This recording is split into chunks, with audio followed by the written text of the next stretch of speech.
The Heritage Management Organization aims to empower the people who look after heritage so that they can transform their assets from decaying objects of study to sustainable resources of education, pride, and economic development. And the way we do this is through education. So we train the people who are looking after the heritage because there is a huge deficit in the training of heritage managers all over the world. And this is a common problem. It's not an Iraqi problem, it's not a Greek problem, it's not a US problem. It's the same everywhere. Most of the people who contribute to the caretaking of heritage come from the humanities or social sciences.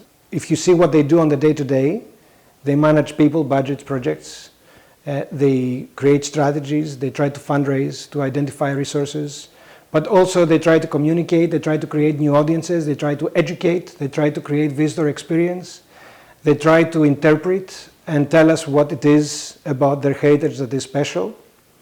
And they always try to engage with multiple audiences and especially local communities.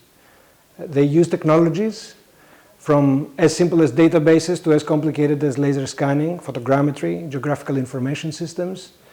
And they have to deal with the problems that everybody else has to deal with, like conflict or climate change. And for none of these skills is there sufficient training in the degrees that they study to go into these jobs. And so this is why we're here. We have been established really to bridge that gap in a non-for-profit way. It's not health management, it's not education management. This is something that unfortunately governments have not fully understood and have not fully invested in. And this is why this can only happen in a non-for-profit way. So we deliver this with 3 different types of programs.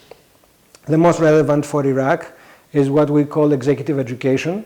So, and several Iraqis have already benefited from this. So this is intensive 3-day training on something focused. So how do you manage personnel? How do you create a strategy? And so on. And so these intensive courses are given by people who are at the top of their field that work with us for a couple of years to adapt their knowledge to the heritage sector. And so for this, we are providing these unique programs that are focused and specific for the heritage sector. Intensive, 3 days. They come with their projects. They come with their own work, so they do not really lose time from work. They develop these projects during their training, and then they leave, and they have to do some more homework where they actually work on their projects even further. So their projects benefit, but they also have a personal interest in following the training because this is about themselves and about their own work. The second level is what we call summer programs, although they do not only take place during the summer. They're longer format workshops between 2 and 4 weeks, and there are 2 of those at the moment. One is on digital tools, and this is something that's taking place as we speak. So photogrammetry, laser scanning, and geographical information systems. So how do you create 2-dimensional models of big things, monuments, ruins, landscapes, and how do you put them on the map? This is actually very important for the management of heritage, very important tools that a lot of people need to use, but they don't. And the other summer program is on community engagement. And community engagement is not only one of the 2 key pillars of our organization, so we consider local communities as a primary stakeholder for the management of all heritage and as a primary beneficiary for the management of all heritage, but also it informs all the levels of our training, and it exists as an independent training at all levels because we have a very strong management, a very strong community engagement research team as well. We're one of the largest research group there are on this topic.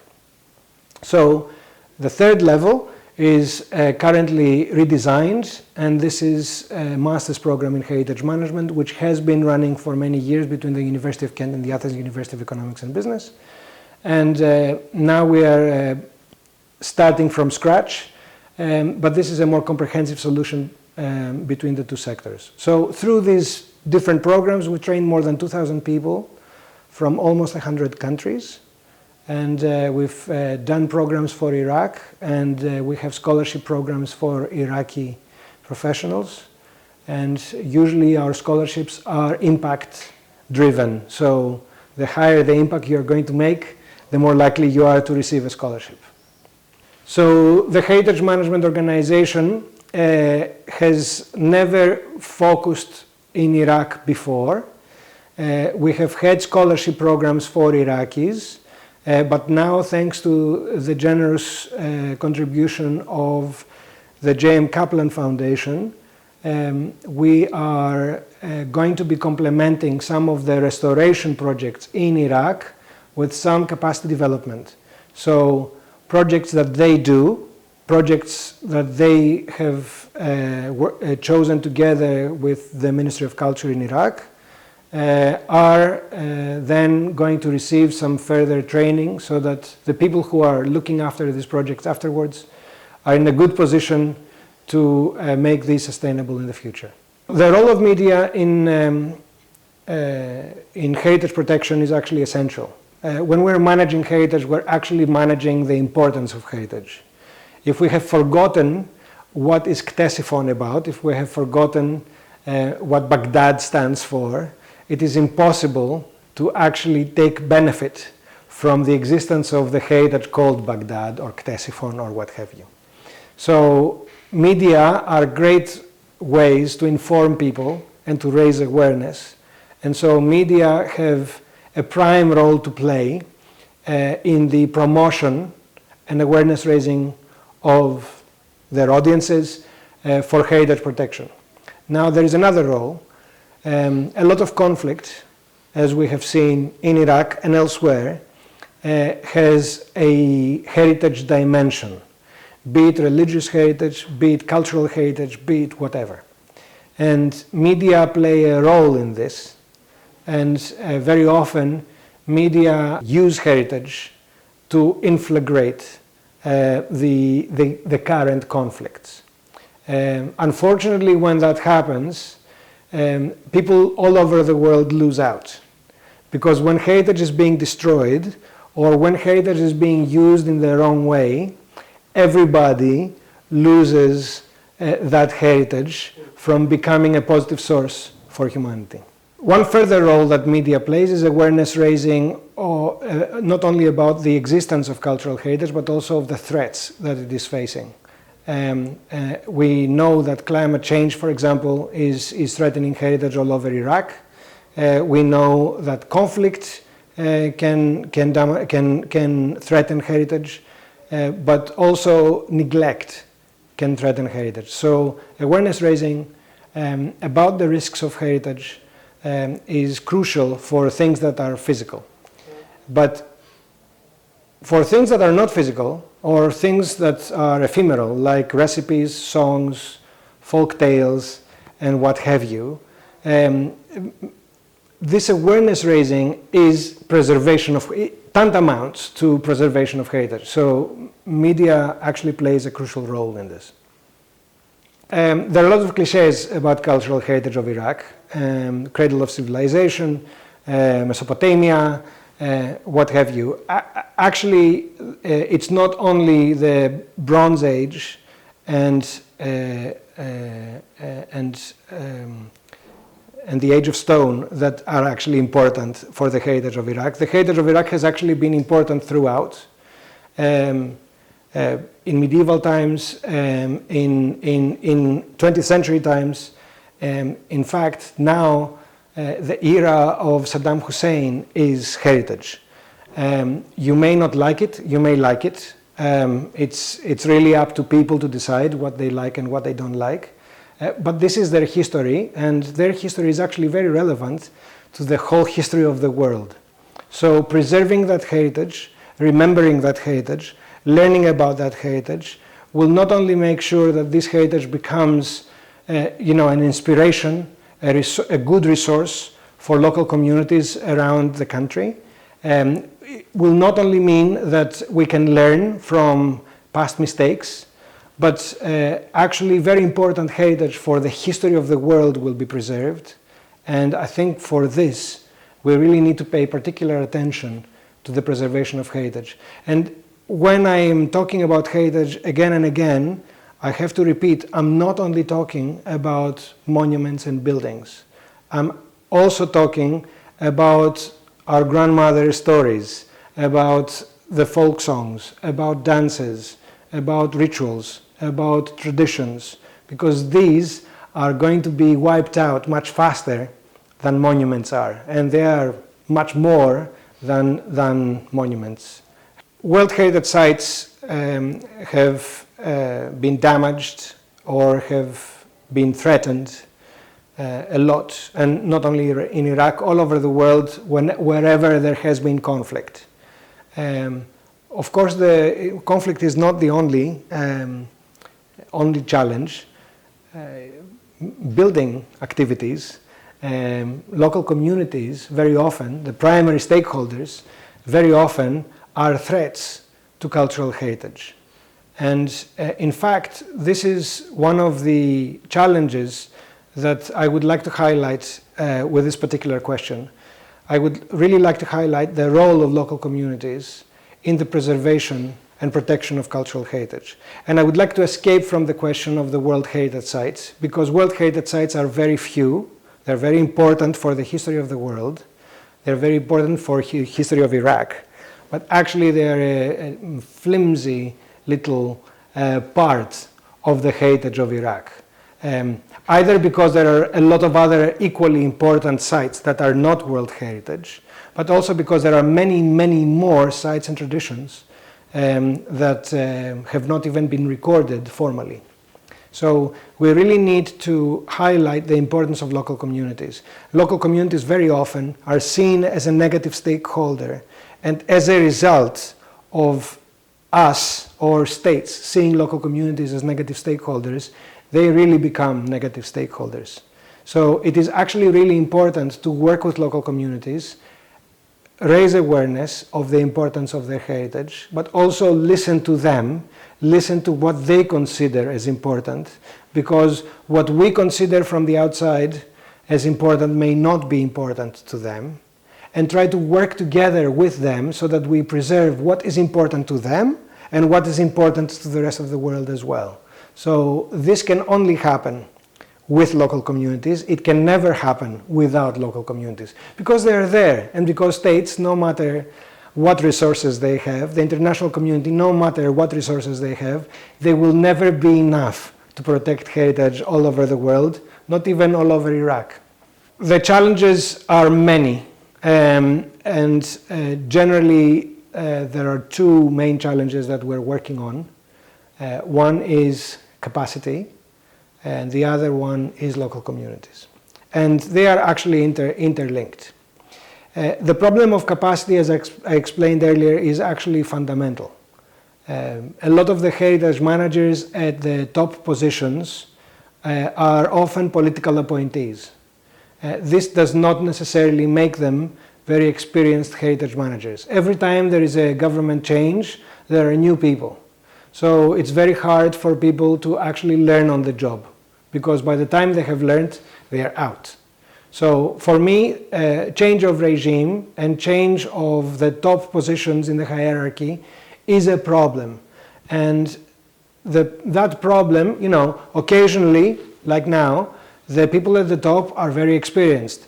Some other times they're not so experienced. So we really need to make sure that there is a cadre of professionals at the middle level that are all well trained and can actually undertake to do an efficient management of heritage, no matter what the political appointees are, no matter who they are, but also in order to function as a good pool of talent for the new governments to pick their political appointees from. So I think this is actually quite crucial, and this needs to happen not only in the central authorities, but also in the regional authorities. And I'm not talking only about the Ministry of Culture people, I'm also talking about the local authority people, because local authorities actually have a serious impact on the management of cultural heritage. So for me, this is one key challenge. Local communities is another challenge. Heritage grows faster than we can even record it. So it's an asymmetrical challenge. And if we do not work with local communities, this asymmetrical challenge becomes unsustainable. We know a lot about asymmetrical challenges by now. The 21st century has started with a lot of asymmetrical challenges, and capacity development is one way to challenge an asymmetrical challenge. A third problem is climate change. Climate change is affecting heritage all over the place. Unfortunately, climate change has found us unprepared. Although we knew it was coming, we did not know what to do about it. And heritage managers cannot really do anything about changing the climate. They cannot bring back the temperature to pre-climate change levels.